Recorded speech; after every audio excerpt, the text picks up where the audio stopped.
नमस्कार, जय श्री हरि। हिंदू सनातन धर्म में अनेक व्रत त्यौहार तीर्थ यात्रा किए जाते हैं। इसी सनातन धर्म में 4 धाम की यात्रा का विशेष महत्व है। प्रत्येक हिंदू धर्म को मानने वाला मनुष्य अपने जीवन काल में एक बार 4 धाम की यात्रा पर जाने की इच्छा रखता है और जाना चाहता है, क्योंकि ये भगवान के जो धाम होते हैं ये भगवान के निज निवास स्थान होते हैं। यहाँ पर इनका श्री विग्रह स्वयंभू होता है। 4 धाम की यात्रा का प्रचार प्रसार आदि गुरु शंकराचार्य जी ने किया। हालांकि 4 धाम की यात्राएं पहले भी होती थीं, लेकिन इनका व्यापक रूप से प्रचार प्रसार आदि गुरु शंकराचार्य जी ने ही किया। पहले 4 धाम की यात्रा बहुत कठिन हुआ करती थी। कोई व्यक्ति 4 धाम की यात्रा पर जाने से पहले अपने परिजन रिश्तेदारों से मिलकर यात्रा पर जाते थे, क्योंकि यात्रा बहुत कठिन होती थी, रास्ते बहुत दुर्गम होते थे, कभी कभी वापस आना संभव भी नहीं हो पाता था। इसलिए पहले यात्राएं बहुत ही कठिन होती थी 4 धाम की, लेकिन लोग जाते थे। आज यात्रा सुगम हो गई है। सुविधा साधन व्यवस्था अच्छी होने के कारण अब यात्रा सुखद हो गई है। अब 4 धाम की यात्रा में जाने के लिए कई साधन हो गए हैं, जिसके द्वारा 4 धाम की यात्रा आसानी से की जा सकती है। 4 धाम में 2 प्रकार की यात्राएं होती हैं, एक बड़ी 4 धाम की यात्रा और एक छोटी 4 धाम की यात्रा। आइए जानते हैं बड़ी और छोटी 4 धाम की यात्रा के बारे में। वीडियो में आप जानेंगे छोटी 4 धाम की यात्रा किसे कहते हैं। अभी आइए बड़ी 4 धाम की यात्रा के बारे में जानते हैं। बद्रीनाथ उत्तराखंड में अलकनंदा नदी के किनारे बद्रीनाथ धाम है। बड़े 4 धाम की यात्रा और छोटे 4 धाम की यात्रा में बद्रीनाथ का विशेष स्थान होता है। जो बड़े 4 धाम की यात्रा है और छोटे 4 धाम की यात्रा, दोनों में बद्रीनाथ का ही नाम आता है। अभी आगे आपको पता चलेगा छोटी 4 धाम की यात्रा किसे कहते हैं। बद्रीनाथ धाम भारत के उत्तर दिशा में स्थित है। अलकनंदा नदी के किनारे खुले आसमान के नीचे एक बार श्री विष्णु जी तपस्या कर रहे थे। काफ़ी समय से तपस्या करते करते वहाँ होने वाली तेज सर्द हवाएं और बर्फ़ के कारण माता लक्ष्मी को चिंता होने लगी और उनकी तपस्या में विघ्न न पड़े, इसलिए वो बद्रीवन, जिसे जंगली बेर के नाम से जानते हैं, कि घने वृक्ष के रूप में नारायण के ऊपर उन्होंने छाया किया। कई वर्षों के बाद जब विष्णु जी की तपस्या पूरी हुई तो उन्होंने लक्ष्मी जी को अपने ऊपर लगे वृक्ष के रूप में, बर्फ के रूप में ढका हुआ पाया। तो उन्होंने प्रसन्न होकर लक्ष्मी जी के वो वास्तविक स्वरूप में लाने के बाद प्रसन्न होकर के विष्णु जी ने लक्ष्मी जी से कहा कि मेरे साथ तुमने भी तपस्या की, इसलिए बद्रीनाथ के रूप में मैं यहाँ हमेशा विराजित रहूँगा और मेरी पूजा के साथ ही तुम्हारी पूजा भी होगी। इसलिए इन्हें बद्रीनाथ कहते हैं, क्योंकि माता लक्ष्मी बद्रीवन के रूप में, उनकी छाया के रूप में रहीं, इसीलिए इनका नाम बद्रीनाथ है। बद्रीनाथ को वैकुंठ का द्वार कहा जाता है और ये मोक्ष देने वाला धाम है। यहाँ की यात्रा से श्रद्धालु वैजंती माला या तुलसी की माला लेकर आते हैं। बद्रीनाथ के पास में ही अलकनंदा नदी के किनारे ब्रह्मकपाली है, जहाँ हर जगह से पिंडदान करने के बाद, अंतिम पिंडदान ब्रह्मकपाली में करने के बाद मनुष्य को पिंडदान करने की जरूरत नहीं होती। पितृपक्ष के दौरान भी यहाँ पर पिंडदान आदि के कार्य किए जाते हैं। वैसे भी जो भी बद्रीनाथ के दर्शन के लिए जाता है तो वहाँ पर स्नान करने के बाद अपने पूर्वजों के निमित्त तर्पण पिंडदान का कार्य करता है। और एक बार यहाँ पिंडदान होने के बाद केवल तर्पण ही करना होता है, उसके बाद पिंडदान की जरूरत नहीं पड़ती। इसलिए कभी बद्रीनाथ जाना हो तो ब्रह्मकपाली में पिंडदान तर्पण करने से पितरों को मुक्ति प्राप्त हो जाती है। द्वारकाधीश पश्चिम में गुजरात की एक नगरी है द्वारिका। विष्णु जी के अवतार श्री कृष्ण का पवित्र निवास स्थान है। द्वारिका 4 धाम की यात्रा में और 7 मोक्षदायिनी पुरी, सप्त मोक्षदायिनी पुरी, दोनों में इसका महत्वपूर्ण स्थान है। श्री कृष्ण पहले मथुरा में शासन करते थे, वहाँ रहते थे, लेकिन जरासंध के द्वारा बार बार आक्रमण करने पर श्री कृष्ण ने सोचा कि मेरे कारण यहाँ रहने वाले मेरी प्यारी जनता को भी कष्ट हो रहा है, इसलिए वो समुद्र के उस पार उन्होंने द्वारिका की स्थापना की और वहाँ के राजाधिराज हुए। द्वारिकापुरी या द्वारिका धाम ये मोक्ष देने वाली नगरी है। द्वारिका में निवास और जप तप करने से मनुष्य जन्म मरण के चक्कर से मुक्त हो जाता है। यहाँ की यात्रा से भक्तजन गोपी चंदन या मोर पंख लेकर घर जाते हैं और ये बहुत ही पवित्र तीर्थ स्थल है, धाम है। यहाँ पर हर प्रकार के कष्टों से मुक्ति मिलती है। मरते हुए व्यक्ति को द्वारिका की रज लगा दी जाए तो वो मुक्त होकर मोक्ष को प्राप्त हो जाता है। जगन्नाथपुरी पूर्व में स्थित जगन्नाथ धाम 4 धाम यात्रा का प्रमुख स्थान है। यहाँ श्री कृष्ण, बलराम और सुभद्रा की मूर्ति स्थापित है। जगन्नाथ धाम में आज भी चमत्कार होते हैं और अनेक प्रकार की जगन्नाथ जी की लीलाएं होती हैं। यहाँ की रसोई सबसे बड़ी रसोई मानी जाती है। 56 प्रकार के भोग नित्य प्रतिदिन लगाए जाते हैं। यहाँ का प्रसाद अक्षय माना गया है, जो कभी समाप्त नहीं होता, कभी कम नहीं होता है। इसका अक्षय पूर्ण फल की प्राप्ति होती है। यहाँ से श्रद्धालु नारियल की छड़ी और चावल का प्रसाद लेकर घर जाते हैं। यहाँ का जो चावल का प्रसाद मिलता है उसको संजो कर लोग रखते हैं और प्रसाद के रूप में रोज़ एक दाना चावल का मुंह में डालकर ग्रहण करते हैं।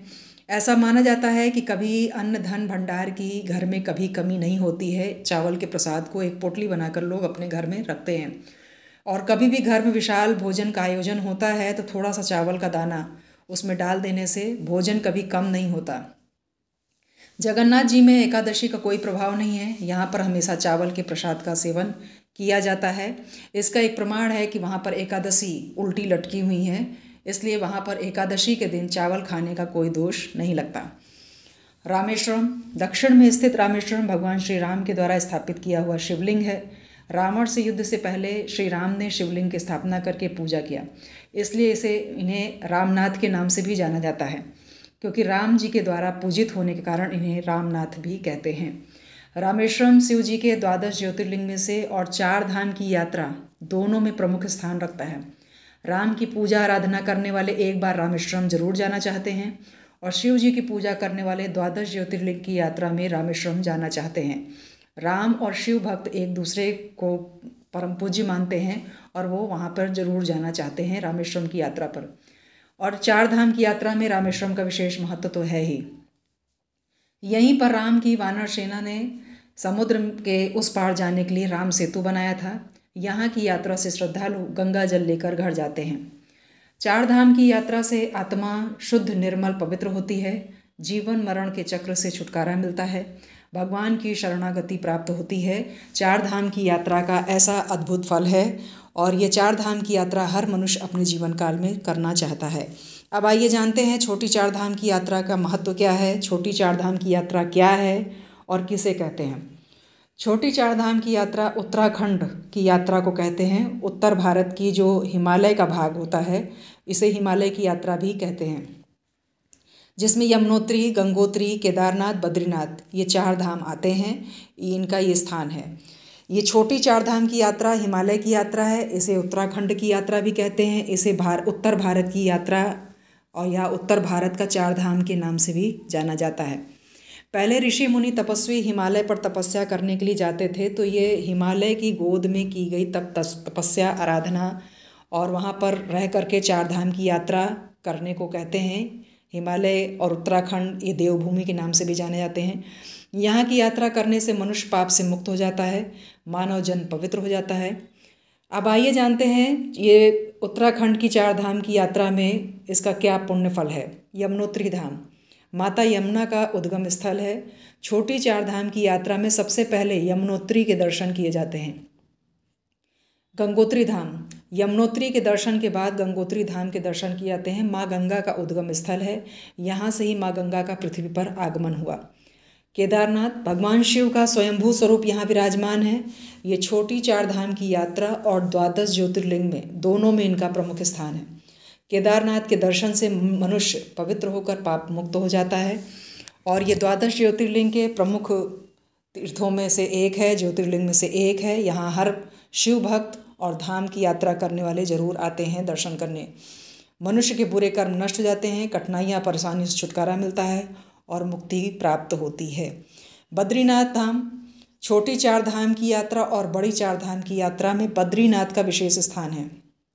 ये वैकुंठ का द्वार है, मुक्ति के धाम है। 4 धाम की यात्रा मनुष्य को पापों से मुक्त करती है, मोक्ष दिलाती है, परिवार में सुख शांति आती है, सभी प्रकार के कष्ट से छुटकारा मिलता है। इसलिए हिंदू सनातन धर्म में 4 धाम की यात्रा का विशेष महत्व है। एक बार 4 धाम की यात्रा पर जरूर जाना चाहिए। अब 4 धाम की यात्रा के बारे में आपने ऊपर जाना, लेकिन फिर वृंदावन को श्रीधाम वृंदावन धाम क्यों कहते हैं। अब आइए जानते हैं श्रीधाम वृंदावन को धाम क्यों कहा जाता है, वृंदावन धाम क्यों कहते हैं। वृंदावन भगवान श्री कृष्ण का निवास स्थान और उनकी लीला स्थली है, जहाँ प्रभु का जन्म, खेल कूद, उनकी अनेक प्रकार की लीलाएं हुई हैं। इसलिए दिव्य प्रेम धाम है और दिव्य लोक है। वैष्णव के द्वारा वृंदावन, नंदगांव, गोकुल, बरसाना, गोवर्धन को दिव्य लीला धाम माना गया है। इसलिए वृंदावन को धाम कहते हैं, क्योंकि यहाँ पर श्री कृष्ण ने प्रत्यक्ष रूप में अनेक प्रकार की लीलाएं की हैं। वृंदावन की मिट्टी को चरण रज मानते हैं और इसे अपने मस्तक पर लोग धारण करते हैं। प्रभु का निवास स्थान और उनके द्वारा की हुई लीलाओं के कारण इसे दिव्य लोक भी कहा जाता है। इसलिए वृंदावन का बहुत ही विशेष महत्व है। यहाँ के रहने वाले अन्य किसी धाम में नहीं जाना चाहते, केवल वृंदावन में ही रहना चाहते हैं। राधा रानी और श्री कृष्ण के भक्त कभी भी किसी भी कीमत पर वृंदावन का वास न छूटे, इसके प्रति सचेत रहते हैं। उन्हें बहुत खुशी होती है और बोलते हैं वृंदावन वास पायो। यहाँ रहते हुए वो मोक्ष पाना चाहते हैं। ब्रज में ऐसा कहा जाता है कि मोक्षदायिनी मुक्ति भी स्वयं की मुक्ति के लिए यहाँ की पावन रज को अपने मस्तक पर धारण करने के लिए लालायित रहती है। और मुक्ति ही नहीं, भक्ति भी वृंदावन की भूमि पर आकर निहाल हो जाती है। तो ऐसा है उनका प्रेम श्री कृष्ण और राधा के लिए वृंदावन के प्रति। आदि गुरु शंकराचार्य ने चार धाम की यात्रा के महत्व को बताया। चार धाम मोक्ष धाम है, दिव्य लोक श्री वृंदावन धाम भक्ति दिव्य प्रेम लीला धाम है। तो आज आपने जाना कि चार धाम की यात्रा का क्या महत्व है, क्या